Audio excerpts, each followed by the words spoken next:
नमस्कार दोस्तों, आप सभी का स्वागत है हमारे YouTube channel VCS basic physics में। और आज के इस वीडियो में हम कक्षा 11 का टॉपिक लेकर चल रहे हैं विकृति, स्ट्रेन। देखिए दोस्तों, नाम से ही स्पष्ट है, जो वस्तु के आकार में परिवर्तन होता है, वस्तु की प्रारंभिक अवस्था में जो परिवर्तन होता है, उसी को ही हम कहते हैं विकृति। देखिए, प्रारंभिक अवस्था या वस्तु के आकार में जो परिवर्तन होता है उसका रीजन होता है बाह्य बल, जिसे हम विरूपक बल कह रहे हैं। देखिए, जब हम वस्तु के ऊपर कोई बाह्य बल लगाते हैं जिससे उसके आकार या आकृति में परिवर्तन आ जाए, तो उस बल को कहा जाता है विरूपक बल। तो दोस्तों, जब विरूपक बल लगाते हैं तो वस्तु के आकार, आकृति, आयतन, इसमें बदलाव आ जाता है। और यदि हम बात करें तो वस्तु की लंबाई में परिवर्तन हो सकता है, क्षेत्रफल में परिवर्तन हो सकता है, आयतन में परिवर्तन हो सकता है। और देखिए दोस्तों, एक विकृति जो अपरूपण है, जब प्रतिबल काम करता है तो उसमें उसका जो आयतन है वो भी चेंज नहीं होता, बट उसका आकार बदल जाता है, तो भी विकृति उत्पन्न होती है। तो विकृति का अर्थ है कि उसकी स्थिति में या उसकी किसी विमा में परिवर्तन तथा उसकी जो प्रारंभिक विमा है उनका जो अनुपात है उसको हम विकृति कहेंगे। जो मैथमेटिकल रूप में इसको हम परिभाषित करेंगे वो क्या है कि जब हम किसी वस्तु पर विरूपक बल लगाते हैं तो उसकी किसी विमा में परिवर्तन, विमा का मतलब है लंबाई, क्षेत्रफल, आयतन, तो उसकी किसी विमा में परिवर्तन तथा प्रारंभिक विमा का जो अनुपात है उसको हम विकृति कहेंगे। विकृति का अर्थ है वस्तु का विकृत होना, वस्तु की जो स्थिति है, प्रारंभिक अवस्था है, उसमें बदलाव आना। मैथमेटिकल रूप में हम इस तरीके से कह देंगे कि वस्तु की स्थिति में परिवर्तन, किसी विमा में परिवर्तन तथा उसकी प्रारंभिक विमा का जो अनुपात है उसे हम विकृति कहेंगे। तो देखिए दोस्तों, इसको हम कैसे परिभाषित करते हैं, विकृति कितनी प्रकार की होती है, आज की इस वीडियो में आप देखने वाले हैं। तो देखिए, सर्वप्रथम हम यहां पर इसको परिभाषित करते हैं कि विकृति की जो डेफिनेशन है वो क्या है। तो देखिए दोस्तों, क्या है कि किसी वस्तु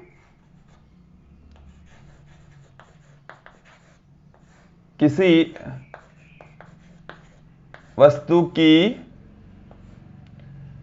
किसी विमा में परिवर्तन, किसी विमा में परिवर्तन एवं प्रारंभिक विमा का अनुपात, एवं प्रारंभिक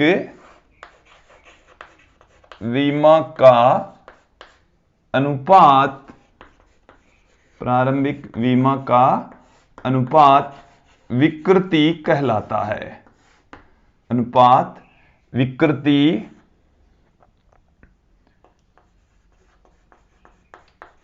कहलाता है। तो देखिए दोस्तों, हम विकृति को कैसे परिभाषित करेंगे, तो यहां पर हम इस तरीके से लिख सकते हैं, विकृति बराबर वस्तु की किसी विमा में परिवर्तन, वस्तु की किसी विमा में परिवर्तन, विमा का मतलब है लंबाई, चौड़ाई, क्षेत्रफल, आयतन, तो किसी विमा में परिवर्तन अपॉन वस्तु की प्रारंभिक विमा, वस्तु की प्रारंभिक विमा। देखिए दोस्तों, यहां पर जो हम फिजिक्स में विमा पढ़ते आए हैं, MLT की फॉर्म में वो वाली विमा नहीं है, हालांकि है तो उसी का ही स्वरूप। M का मतलब द्रव्यमान, या तो द्रव्यमान में परिवर्तन बट्टे में प्रारंभिक द्रव्यमान, तो वो भी एक विकृति ही है। और लंबाई में परिवर्तन बट्टे में प्रारंभिक लंबाई, क्षेत्रफल में परिवर्तन अपॉन प्रारंभिक क्षेत्रफल, तो यही है। तो देखिए दोस्तों, यहां से आप देखेंगे कि ये दो समान प्रकार की राशियों का अनुपात होता है, इसलिए जो विकृति है वो एक मात्रकहीन और विमाहीन राशि होती है। विकृति दो समान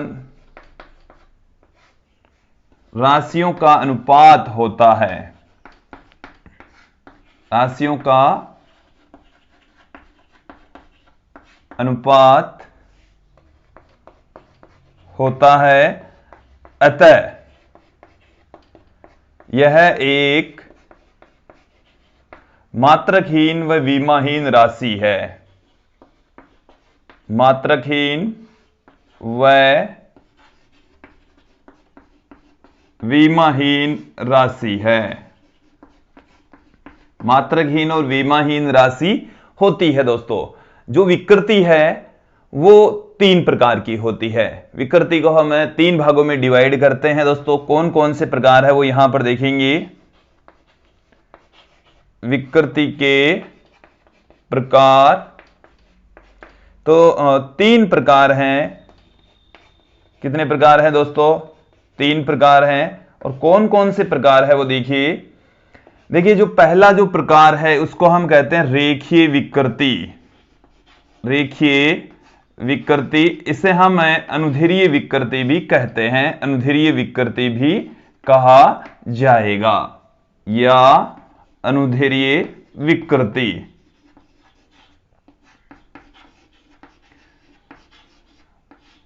दूसरा जो प्रकार है दोस्तों वो है आयतन विकृति। आयतन विकृति।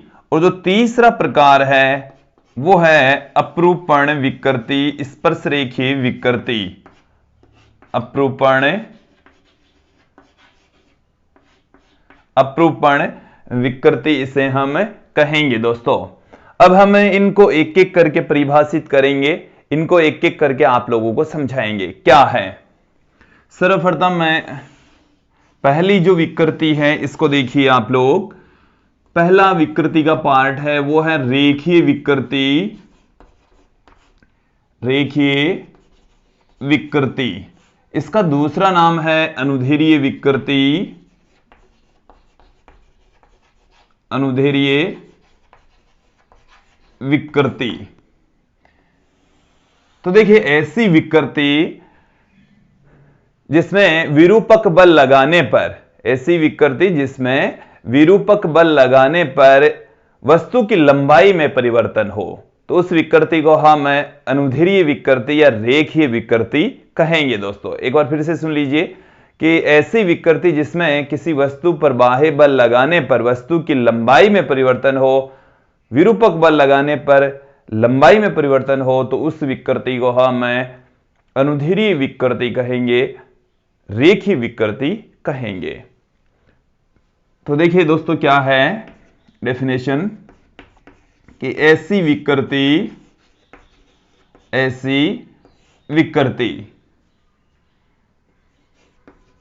जिसमें वस्तु पर बाह्य बल लगाने पर, इसमें वस्तु पर बाह्य बल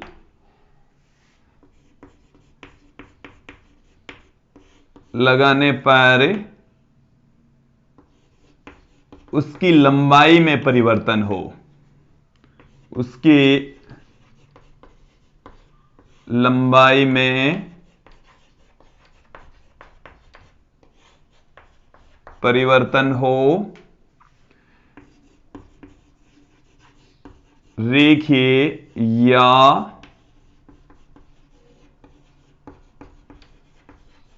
अनुदैर्ध्य, रेखीय या अनुदैर्ध्य विकृति कहलाती है। रेखीय या अनुदैर्ध्य विकृति कहलाती है। तो देखिए दोस्तों हम यहां पर एक वस्तु लेकर चलेंगे और हम यहां पर विकृति का जो फॉर्मूला है वो आप लोगों के सामने रखते हैं। जैसे ये कोई दृढ़ आधार है और ये हमारे पास में कोई वस्तु है, और जब इस वस्तु के ऊपर इसकी जो लंबाई है वो कंसीडर कर लेते हैं L है, और जब इसके ऊपर इधर इसकी लंबाई के अनुदिश जब हम बात करें अनुदैर्ध्य प्रतिबल या रेखीय प्रतिबल इसके ऊपर आरोपित करते हैं तो इसकी लंबाई में परिवर्तन हो जाता है। हम यहां कंसीडर कर लेते हैं कि जो लंबाई है वो इतनी हो जाती है, जो अंतिम स्थिति है वो यहां तक होती है। तो जो लंबाई में परिवर्तन है वो हम यहां पर डेल्टा एल कंसीडर कर लें कि जो लंबाई में वृद्धि हुई है वो डेल्टा एल हो गई है। तो जो टोटल जो लंबाई है वो एल प्लस डेल्टा एल हो जाती है। एक बार दोस्तों इसको समझ लेंगे डायग्राम को। हमारे पास में ये कोई वस्तु है, यहां से यहां तक एल लंबाई की कोई वस्तु है, और जब इसके ऊपर बाह्य बल लगाया जाता है तो इसकी लंबाई में डेल्टा एल की वृद्धि हो जाती है। जब बाह्य बल लगाएंगे अर्थात विरूपक बल लगाएंगे, या हम ये कह सकते हैं कि अनुदैर्ध्य प्रतिबल जब इस पर आरोपित होता है तो इसकी लंबाई में वृद्धि हो जाती है। तो देखिए दोस्तों यहां पर जो रेखीय विकृति है वो क्या होगी, तो देखिए क्या है, माना एल लंबाई की वस्तु पर, एल लंबाई के तार या वस्तु पर, तार पर बाह्य बल लगाने पर, बाह्य बल लगाने पर डेल्टा एल तार की लंबाई में वृद्धि हो जाती है, वृद्धि हो जाती है। तो देखिए यहां से देखिए दोस्तों क्या होगा, अनुदैर्ध्य विकृति क्या निकल कर आएगी, अनुदैर्ध्य विकृति, जो अनुदैर्ध्य विकृति है वो है लंबाई में परिवर्तन, तो डेल्टा एल, प्रारंभिक लंबाई है वो है एल, तो ये हमारे पास में आ चुकी है अनुदैर्ध्य विकृति, अनुदैर्ध्य विकृति का फॉर्मूला सूत्र। तो दोस्तों ये थी हमारी अनुदैर्ध्य विकृति, रेखीय विकृति। तो जब बाह्य बल या जो हम कहें विरूपक बल लंबाई के अनुदिश से लगाएं तो इसके लंबाई में वृद्धि भी हो सकती है, लंबाई में कमी भी हो सकती है। तो इस विकृति को हम अनुदैर्ध्य विकृति या रेखीय विकृति कहेंगे। दोस्तों अब हम विकृति का सेकंड पार्ट यहां पर देखते हैं, आयतन विकृति। तो जब किसी वस्तु पर बाह्य बल लगाया जाता है तो उसके आयतन में परिवर्तन होता है। तो आयतन में परिवर्तन तथा प्रारंभिक आयतन का जो अनुपात है उसको हम आयतन विकृति कहेंगे। सेकंड पार्ट,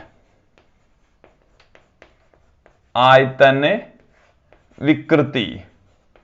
आयतन विकृति क्या है, डेफिनेशन सुन लीजिए। देखिए दोस्तों आयतन विकृति का मतलब है जब वस्तु पर बाह्य बल लगाया जाता है, जब वस्तु पर बाह्य बल लगाया जाता है तो उसके आयतन में परिवर्तन हो, आयतन में परिवर्तन हो, आयतन में परिवर्तन हो तो उसे आयतन विकृति कहा जाता है, आयतन विकृति कहा जाता है, आयतन विकृति कहते हैं। देखिए दोस्तों आयतन विकृति को हम किस तरीके से परिभाषित कर सकते हैं, आयतन में परिवर्तन,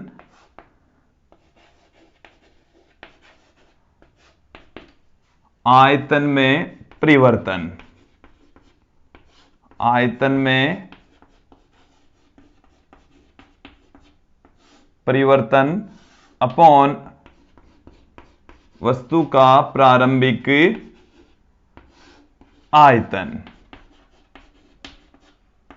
देखिए दोस्तों एक डायग्राम के जरिए हम आप लोगों को समझाते हैं। जैसे ये हमारे पास में कोई वस्तु है और ये जो वस्तु है इसके ऊपर जब हम बाह्य बल लगाते हैं, जैसे चारों ओर से हमने इसके ऊपर बाह्य बल लगा दिया, तो जब इसके ऊपर चारों ओर से बाह्य बल लगाएंगे तो इसके आयतन में परिवर्तन होगा, इसके आयतन में कमी आ जाएगी।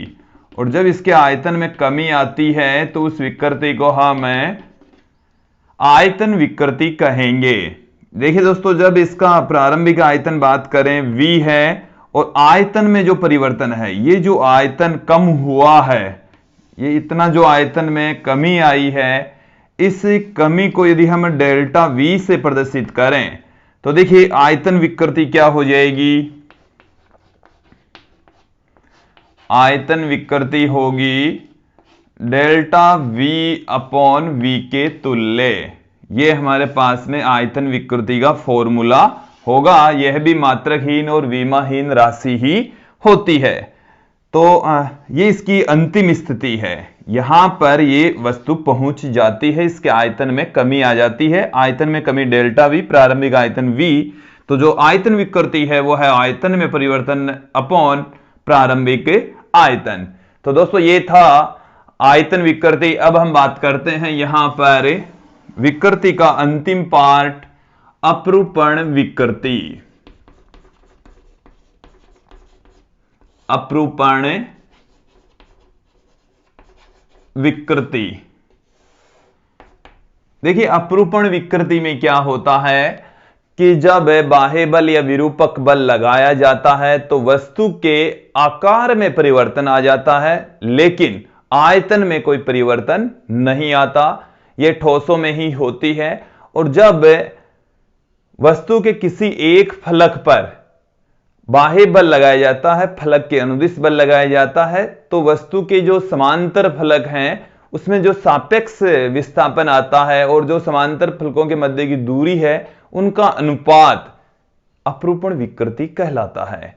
एक डायग्राम के जरिए हम आप लोगों को इसे समझाएंगे। जैसे ये हमारे पास में कोई घनाभाकार वस्तु है, इस तरीके से हम किसी वस्तु को दिखा सकते हैं।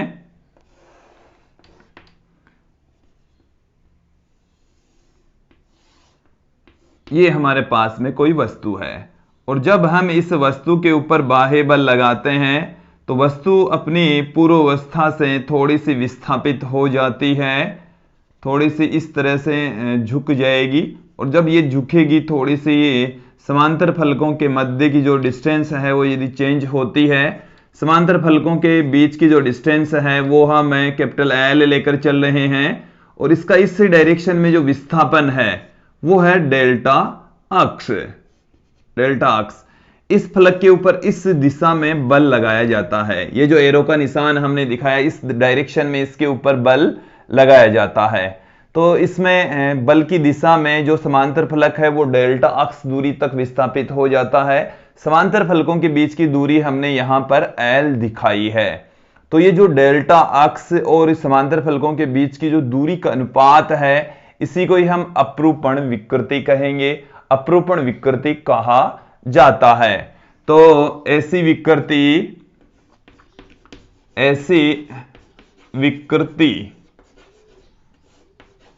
जिसमें वस्तु पर बाह्य बल लगाने पर, इसमें वस्तु पर बाह्य बल लगाने पर, बाह्य बल लगाने पर आकार में परिवर्तन हो, आकार में परिवर्तन हो, जबकि आयतन अपरिवर्तित रहे, आयतन अपरिवर्तित रहे, आयतन अपरिवर्तित रहे, अपरूपण विकृति कहलाती है। अपरूपण विकृति कहलाती है, अपरूपण विकृति कहलाती है। यहां पर देखिए दोस्तों, मैं थोड़ा सा और स्पष्ट कर देता हूं कि ठोसों में ही ये विकृति उत्पन्न होती है और इस तरीके के फलकों के ऊपर ये लगेगी जिसमें समांतर फलक भी मौजूद हो। तो देखिए दोस्तों, इसको हम कैसे परिभाषित करेंगे कि वस्तु के समांतर फलकों में सापेक्ष विस्थापन तथा जो समांतर फलक है उनके मध्य की दूरी का अनुपात अपरूपण विकृति कहलाता है, अपरूपण विकृति के बराबर होता है। तो मैं यहां पर पुट कर रहा हूं, समांतर फलकों में, ये वस्तु है और वस्तु के समांतर फलकों में, समांतर फलकों में सापेक्ष विस्थापन, सापेक्ष विस्थापन, और ये जो सापेक्ष विस्थापन है वो है डेल्टा अक्ष, डेल्टा अक्ष, तथा समांतर फलकों के मध्य की दूरी, समांतर फलकों के मध्य की दूरी, फलकों के मध्य की दूरी का अनुपात अपरूपण विकृति के बराबर होता है, अपरूपण विकृति कहलाता है। अपरूपण विकृति के बराबर होता है, अपरूपण विकृति के बराबर होता है, अपरूपण विकृति के तुल्य होता है। दोस्तों यहां से आप देखेंगे कि जो अपरूपण विकृति है वो किसके तुल्य होगी, अपरूपण विकृति, तो इस डायग्राम के अकॉर्डिंग डेल्टा अक्ष और दोनों फलकों के मध्य की दूरी है वो L है। यहां पर एक चीज और समझ लीजिए कि यदि ये जो फलक है वो अपनी मूल जो स्थिति है उससे यदि फाई कोण तक विस्थापित हो जाता है, तो ये तो हो गया दोस्तों लंब और ये हो गया आधार, तो इसे हम tan फाई के इक्वल भी पुट कर सकते हैं। तो अपरूपण विकृति है वो tan फाई के तुल्य होगी, और उसके जो फलक है, जो फलक विस्थापित हो रहा है वो अपनी प्रारंभिक स्थिति से जितना विस्थापित हो रहा है, कोणीय विस्थापन यदि उसमें फाई है तो वो tan फाई के इक्वल भी अपरूपण विकृति को पुट किया जा सकता है। दोस्तों तो ये थी दोस्तों अपरूपण विकृति, और आज के इस वीडियो में हमने विकृति क्या होती है, विकृति कितने प्रकार की होती है, ये सब कुछ देखा। तो मुझे उम्मीद है आप लोगों को ये जो वीडियो है वो अच्छे से समझ में आया होगा। आज के इस वीडियो में इतना ही, धन्यवाद दोस्तों।